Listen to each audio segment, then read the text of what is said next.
참 좋으신 하나님, 우리에게 오늘도 하루를 허락하여 주시고 하나님 각자의 처소에서 주의 말씀을 듣게 하시니 너무나 감사합니다.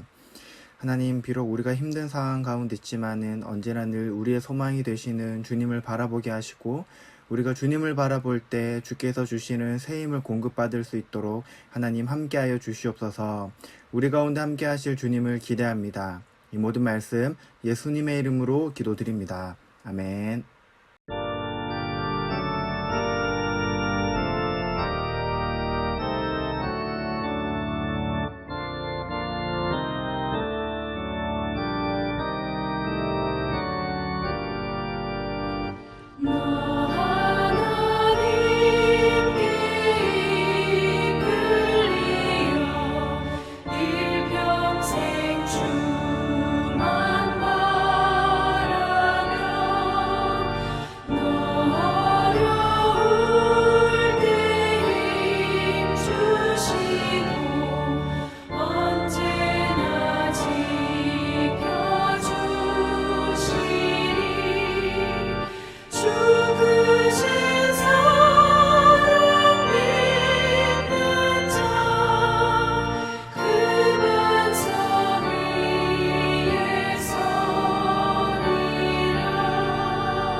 그때 히스기야가 병들어 죽게 되었으므로 여호와께 기도하매 여호와께서 그에게 대답하시고 또 이적을 보이셨으나 히스기야가 마음이 교만하여 그 받은 은혜를 보답하지 아니하므로 진노가 그와 유다와 예루살렘에 내리게 되었더니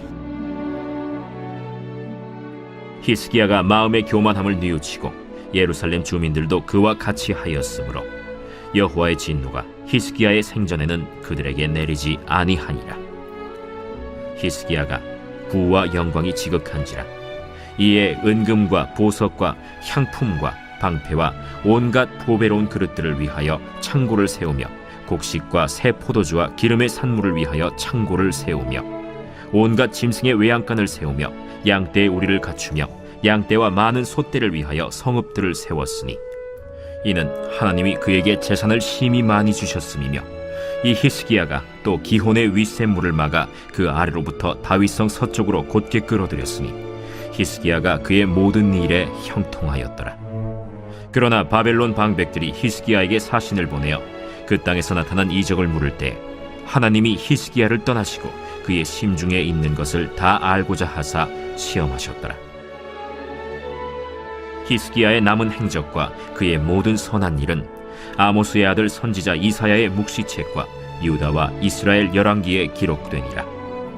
히스기야가 그의 조상들과 함께 누우매 온 유다와 예루살렘 주민이 그를 다윗 자손의 묘실 중 높은 곳에 장사하여 그의 죽음에 그에게 경의를 표하였더라. 그의 아들 므낫세가 대신하여 왕이 되니라. 은혜 갚은 까치라는 전래동화 다들 아시죠? 저도 한 번은 전래동화 속 까치들처럼 은혜를 받은 적이 있습니다. 벌써 7년 전인데도 아직도 잊을 수 없는 은혜인데, 당시 저는 소대장이었고 3주라는 긴 야외 훈련 중이었습니다. 제가 속한 소대는 3개의 팀으로 나누어 담당 구역으로 이동했습니다. 서리가 내리기 시작한 가을이었고, 야간 훈련이 종료되면 산에 들어가서 자며 또 꼴딱 서리를 맞아야 했습니다. 그래서 저는 염치불구하고 한 가정집에 가서 자초지종을 설명하고 서리만이라도 제발 피할 수 있도록 창고에서 자도록 좀 도와달라고 말씀을 드렸습니다. 그러자 그 집에 사시던 할머니께서는 저의 이 이야기를 듣고 흔쾌히 방 하나를 내어주셨습니다. 정말 염치 없이 저는 그 후로 나흘 중 2번을 찾아갔고, 할머니는 2번 모두 맞아주셨습니다. 따뜻한 물에 샤워도 할 수 있게 해주셨고 라면도 끓여주셨습니다. 비록 할머니의 성함은 모르지만은 할머니 댁은 지금도 생생하게 기억하고 있습니다. 남한강 대교를 건너 있던 원주 불온면에 사시던 할머니입니다. 히스기야는 2번의 큰 은혜를 경험합니다. 하나는 사네립의 위기에서 하나님께서 예루살렘을 건지셨고, 또 하나는 히스기야의 죽을 병을 고쳐주셨습니다. 히스기야는 2번 은혜를 경험하였죠. 국가전 차원에서 구원을 경험하였고, 히스기야 자신이 개인적으로 구원을 경험하였습니다. 2번의 구원을 경험한 히스기야의 태도는 참 어처구니 없는 태도입니다. 누구는 인생에 한 번 있을까 말까 한 이런 엄청난 은혜를 거듭해서 경험하였지만은 하나님의 은혜에 감격하기보다는 오히려 마음이 교만해졌습니다. 은혜의 반대는 교만입니다. 우리가 은혜를 말할 때 이해하기 쉽게 선물이라고 하죠. 공짜로 받은 선물입니다. 주는 사람이 주고 싶어서 주는 것이죠. 받는 사람의 상황과는 아무런 관계가 없습니다. 하나님께서는 하나님의 사랑에 근거하여서 우리에게 은혜를 주십니다. 그리고 우리는 그 은혜를 통하여서 하나님의 사랑이 얼마나 크고 놀라운 것인지 늘 깨닫습니다. 하나님의 은혜를 아는 사람은 하나님의 사랑을 알 뿐만 아니라 자신이 어떤 존재인지도 분명하게 아는 사람입니다. 은혜가 공짜로 주는 선물이라고 한다면 교만은 이 선물을 당연하게 생각하는 것입니다. 나는 이 선물을 받을 자격이 있다라고 생각하는 거죠. 그래서 은혜에 대해서 감사하지 않습니다. 당연하니까요. 당연한 일에 왜 감사해야 할까요? 히스기야는 이 구원의 은혜를 당연하게 생각했나 봅니다. 은혜의 감사로 하나님을 예배하지 않고 하나님을 싹 지웁니다.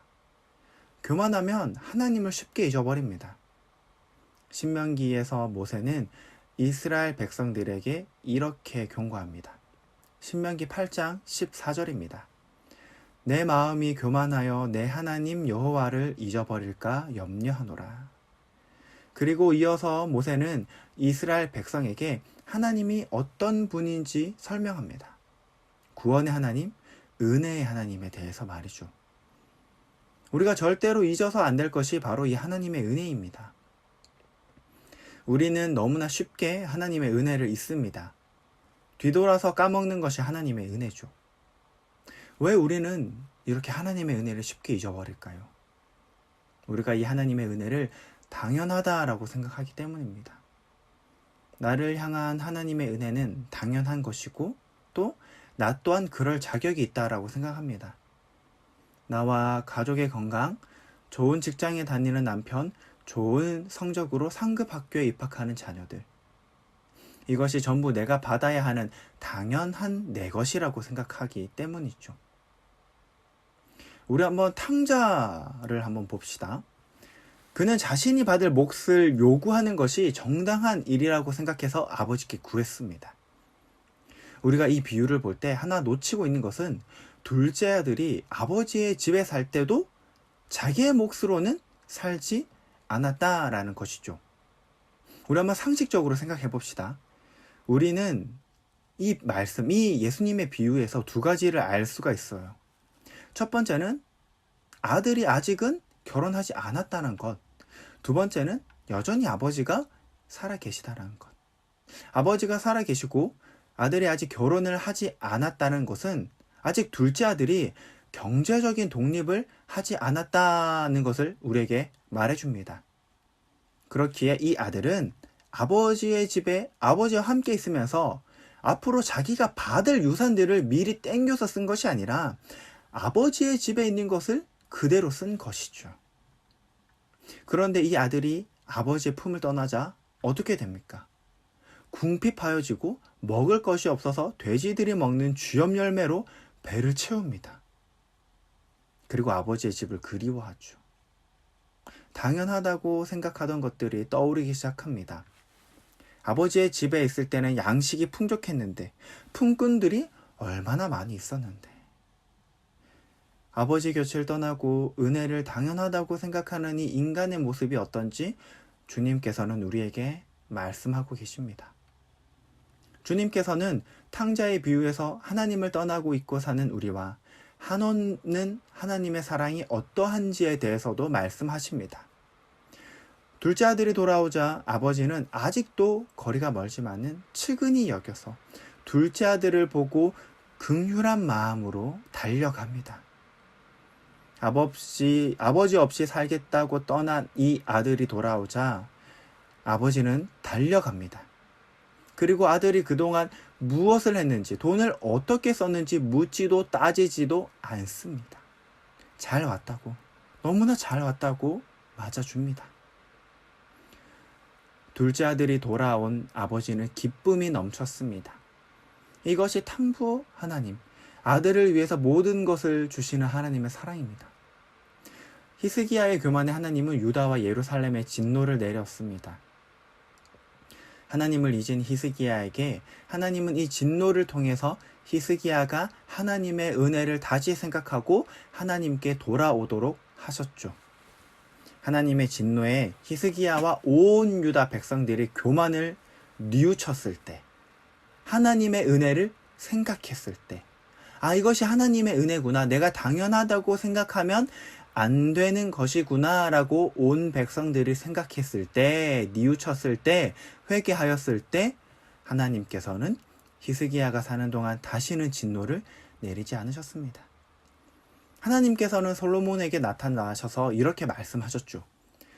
내 이름으로 일컫는 내 백성이 그 악한 길에서 떠나 스스로 겸비하고 기도하여 내 얼굴을 구하면 내가 하늘에서 듣고 그 죄를 사하고 그 땅을 고칠지라. 하나님께서는 솔로몬에게 하셨던 이 약속을 히스기야의 기도를 들으시고 그대로 응답하셨습니다. 하나님께서는 악한 길에서 떠나 스스로 겸비하고 하나님의 얼굴을 구하며 기도할 때 우리의 죄를 용서해 주겠다고 말씀하셨습니다. 하지만 그럼에도 불구하고 우리는 계속해서 하나님을 잊고 살았습니다. 악한 길에서 떠나지 않고 하나님을 떠났죠. 악한 길에서 돌아오지 않는 우리를 다시 데리고 오기 위해서 하나님께서는 예수님을 이 땅에 보내셨습니다. 우리가 낮아지고 우리가 겸비하여 기도해야 되는 그곳에서 하나님 보좌에 계시던 예수님께서 스스로 낮아지셔서 이 땅에 오셨습니다. 그리고 우리가 걷고 있는 이 악한 길에 그분께서 오셔서 우리를 하나님의 길로 가도록 인도하셨습니다. 하나님께서는 예수님을 통해서 자신의 모든 것을 허비하시는 하나님의 사랑을 보이셨습니다. 우리가 기억할 것은 하나님의 은혜입니다. 우리가 공짜로 받았다고 어디 한 구석에 처박아 둘 수 있는 그런 은혜가 아닙니다. 빈털터리가 되어서 터벅터벅 돌아오는 우리를 보고 두 팔 벌려 뛰어와 우리를 맞으시는 하나님의 사랑이죠. 아버지께로 돌아오는 것을 보고 기뻐하고 맞으시는 주님의 은혜입니다. 우리가 어떻게 이 은혜를 잊을 수 있겠습니까?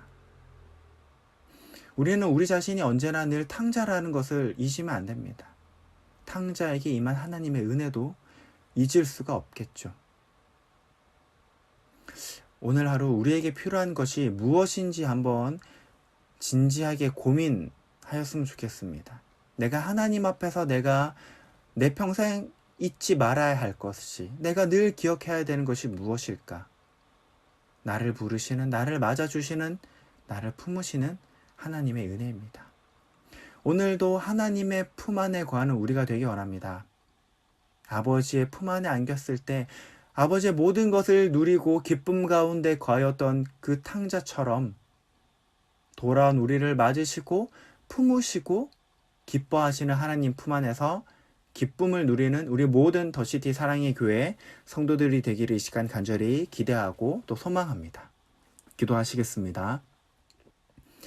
하나님, 오늘도 우리에게 말씀을 주시고 하나님의 말씀을 따라서 살아갈 수 있도록 인도하시니 너무나 감사합니다.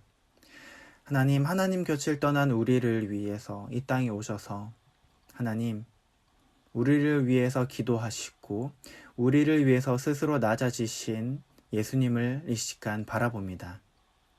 우리에게 주신 이 은혜를 당연하다고 생각하지 않고 언제나 늘 우리를 위해서 자신의 모든 것을 쏟아내시는 하나님의 은혜를 생각할 수 있도록 주님 함께하여 주시옵소서. 나에게 주시는 은혜를 당연하다고 생각하는 것이 아니라 언제나 늘 하나님의 것을 내가 누린다라는 것을 잊지 않게 하시고 또 그 가운데 우리에게 주시는 은혜와 기쁨, 평강 가운데 거할 수 있도록 하나님 함께하여 주시옵소서. 하나님, 특별히 바라는 것은 계속해서 이 나라가 어려움 가운데 있습니다. 이 어려움의 위기를 하나님, 우리가 한마음 한뜻이 되어서 이겨나갈 수 있도록 도와주시고 우리가 이 상황 가운데 더욱더 하나님의 은혜를 구하고 하나님의 도우심을 구하는 이 나라 이민족 백성들이 될 수 있도록 주님 함께하여 주시옵소서. 백신과 치료제 개발을 위하여서 이 시간도 하나님 수고하고 있는 의료진들이 있습니다. 보건 당국들을 기억하여 주시고 이들에게 힘을 더하여 주시고 새 힘을 공급하여 주시옵소서. 하나님, 그리고 또 지구 반대편에서 우리가 알지 못하는 나라에서도 하나님의 사랑을 전하고 복음을 전하는 선교사님들을 기억하여 주시고 그들에게 필요한 모든 것들을 공급하여 주시옵소서. 감사합니다, 주님. 이 모든 말씀 예수님의 이름으로 기도드립니다. 아멘. 주기도문으로 새벽 예배를 마치겠습니다. 하늘에 계신 우리 아버지여, 이름이 거룩히 여김을 받으시오며 나라 임하옵시오며 뜻이 하늘에서 이룬 것 같이 땅에서도 이루어지이다. 오늘날 우리에게 일용할 양식을 주옵시고 우리가 우리에게 죄 지은 자를 사하여 준 것 같이 우리 죄를 사하여 주옵시고 우리를 시험에 들게 하지 마옵시고 다만 악에서 구하옵소서. 대개 나라와 권세와 영광이 아버지께 영원히 있사옵나이다.